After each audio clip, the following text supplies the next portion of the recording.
Hello, I'm Nige. I'm Anders. We're here for a cheeky extra. We've had a big one, haven't we? Yeah, two big, strong English ales. And what did we think was the best idea after doing that? Let's have another. Yeah. It's a silly thing to do, but hey, there we go. Right. So you've got a beer, I've got a beer. Neither of us know what each other has. No. You go first. Go on. Okay. My daughter's boyfriend bought me a beer. It was down in Bath area. And he's got me this it's from the incredible Brewing company. It's a black IPA. Man alive. Coming at 5.3%. That is beautiful. That labeling is beautiful. Yeah. Just looks lovely, doesn't it? Yeah. Okay. I was aware that we've had conversations and I wasn't quite sure what you were going for, but I wanted something with poke to it. And man, have I gone for that. Gone back to an old brewery that I'm a fan, we're both a fan of, Gyle59. Yeah. It's an elderberry stout. What's the ABV? 7.3%. Oh, very commendable. Yeah. I've got plenty of beer 52, but it's all kind of not now. And you wanted something pokey because you thought I was going to go for my really strong beer I had. I did think that, yeah. Yeah. Perhaps misjudged. So go on, you get yours in the glass first. Okay. I don't know much about the brewing. The about page on this on the website for the incredible brewing company doesn't actually give much away. Okay. But it was established in 2012. And it was brought in what, Southwest? Bath. Yeah. Okay, right, fine. Well, it's looking quite cloudy all the way through. But that looks like a proper stout. Well, it's not stout, it's a black IPA, but it looks like how it should be. Fine. Okay, well, if you'll bear with me. Oh. Was that a taste or a sniff? That was a sniff. Okay, all right. Lots of citrus coming through that. Let me get my beer cam up and running. Let's crack this beauty open. Let's get it in the glass and see what goes.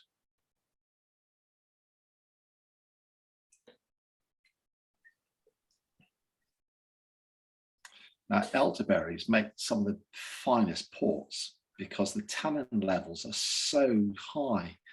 It actually, if you put something down for a few years, I've made some elderberry port in the past, and it's phenomenal.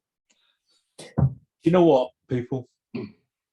Nige comes up with that information every now and then, and I think, flipping hell, that's good knowledge. So I suspect that would probably improve the longer you put that down. I think so, yeah. Okay. Right, so let's take a sniff. Oh, wow. Oh. When you get, I've had black lagers in the past and black IPAs, and it's always, you sniff it and it's not what, it doesn't. Yeah, it doesn't compute properly, yeah. Because there is just a very small hint of that burnt malt. Yeah. But the overpowering aroma there is citrus. With mine, honestly, it's porter, but it's given you can tell there's elderflower in there. Is it a porter or a stout, this one? Oh, let me check. It's a stout, beg your pardon.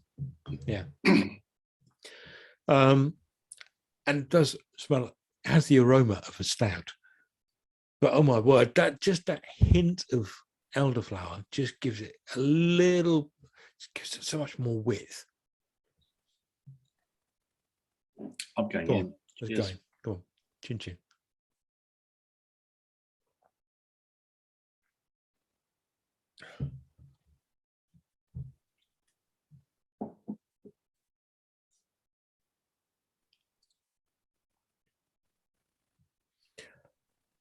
Oh, I would say O as well with this one. would you?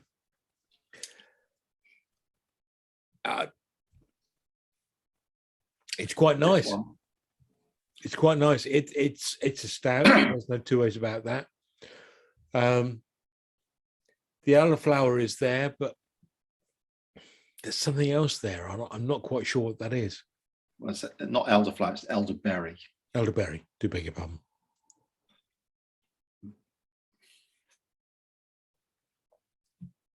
You?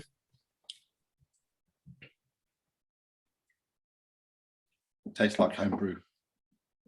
Oh, does it really? Yeah. That's a shame.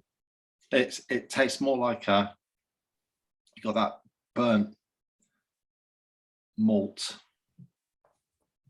thing going on.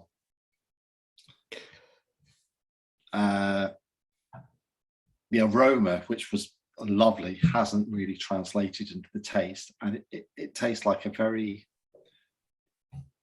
bitter homebrewy stout. Bit lighter, but yeah. This is way lighter than a stout should be. It does taste quite watery. Okay. Do you know what? The taste is all right. I had a second gulp, and the taste is kind of okay. But it's the body, it's the mouthfeel. We've had some incredible black IPAs on this channel. We have, yeah. So the benchmark's really, really high. This is not. Yeah. I'm quite disappointed. I was so looking forward to this. Yeah. But it's that thing. These little small craft brewers knocking out the beers. They're probably fantastic when they're first brewed, but they haven't product tested it. When's the sell-by date on that? I think I did. Yeah, September this year. So it's loads of time in the future. But it's just not. Yeah, it's mine's best before November 2023. When you've got a bottle conditioned beer, there's so many variables. When I was pouring it, there was a bit of cloudiness. Now this bottle has stood in the same place for over a week since I had this. Yeah, so it should have settled. And there was just a little bit of looked like cloudiness. Yeah, okay. But anyway, I'm still going to drink it all. Okay, fair enough. Well, as will I, obviously. But there we go. Anyway, enough about the beer. What's that? What's that next to Mr. Bowie? Mr. Bowie? What's that next to? Just next to Mr. Bowie is Mr. Mao. Chairman Mao. Okay. Yeah, I've brought Chairman Mao into the game. Yeah. I've brought forward Tin Drum, an album by Japan. Oh wow! Which is what a classic album. 1981. Was it that early? Yeah, it really was. Yeah. One of those albums that really defines electronic music, I think, really. Just the whole new romantic scene. Yeah, absolutely. And I think it's part of the post-punk movement, really, I suppose. Hang on, bring it back. You need to see more. No, I want you to go through the track listing.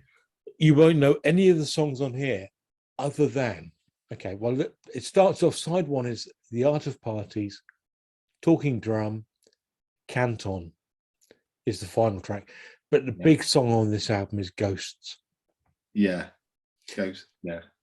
Second side, Still Life in Mobile Homes, Visions of China, Songs of Pioneers, and Cantonese Boy.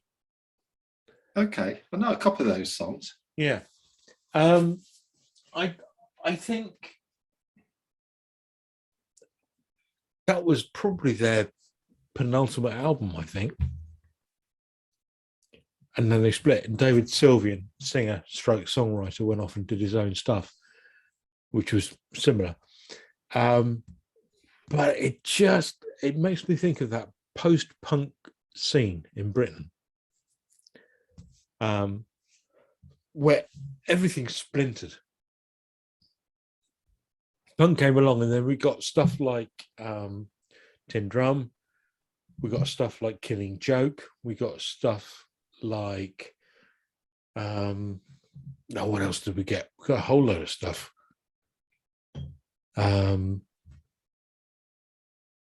Blondie in Britain, not British, but Blondie is part of that that new wave, which was punk just laid waste. And I do think punk is overrated, but it did kind of decimate everything. It did, but when you go back to some of the original punk from 77, 78, there's some really good stuff there. There is some good stuff. Yeah.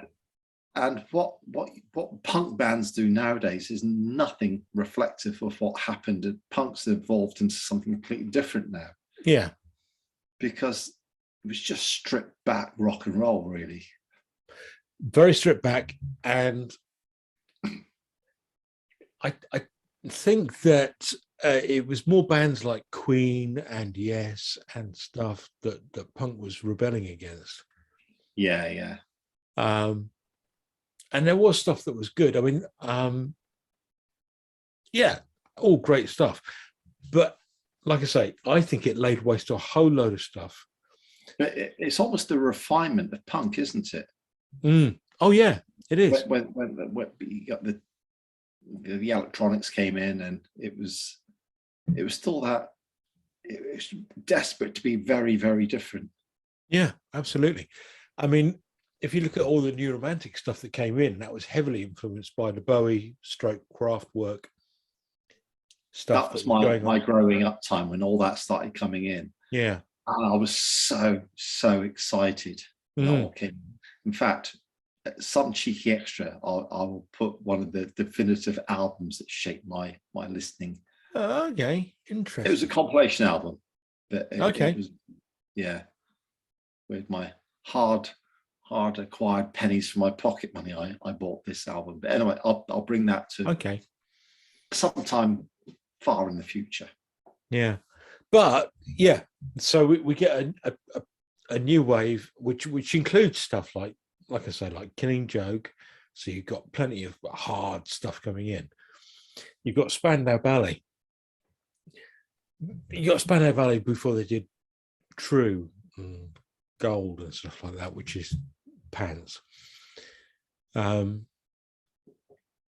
It just a whole swathe of bands coming through, and Japan, I just think, are exceptional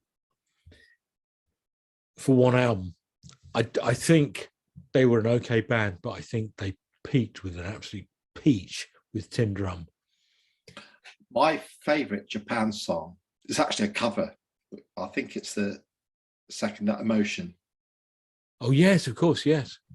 I love that. Their version of that is so good. Yes. Again, post-punk, we get Bauhaus, who did a phenomenal version of Ziggy Stardust, which is again Punk comes from all of that. But that's like one of the songs. Can you improve on that, or is it just you're enjoying it because you're a real fan of Ziggy Stardust? You know what? I hate to. I don't know. Because I've one of the albums I've got Beyond the Wildwood or something. It was a tribute to Syd Barrett album.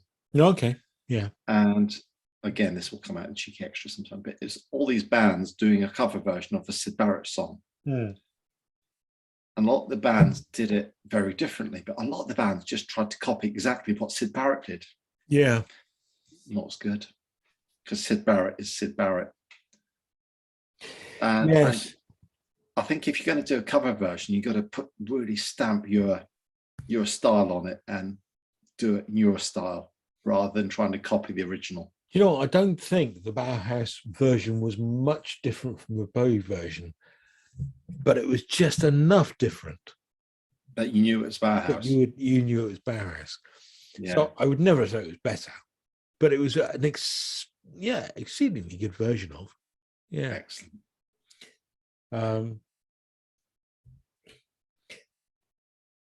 Yes. Well, we had a big chat there. All of it meant nothing. Because we've just drank far too much. Yeah. Yeah. My beer, I would say, don't read the label and you'll like it. It's not a stout. It's a very nice flavored porter as far as I'm concerned. But, you know,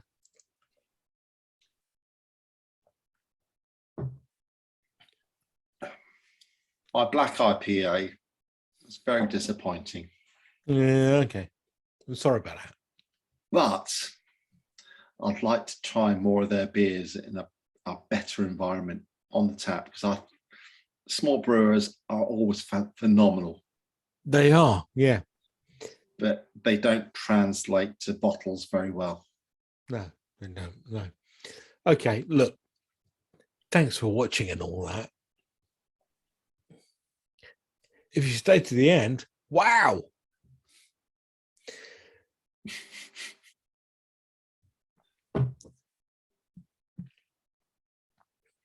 See you soon.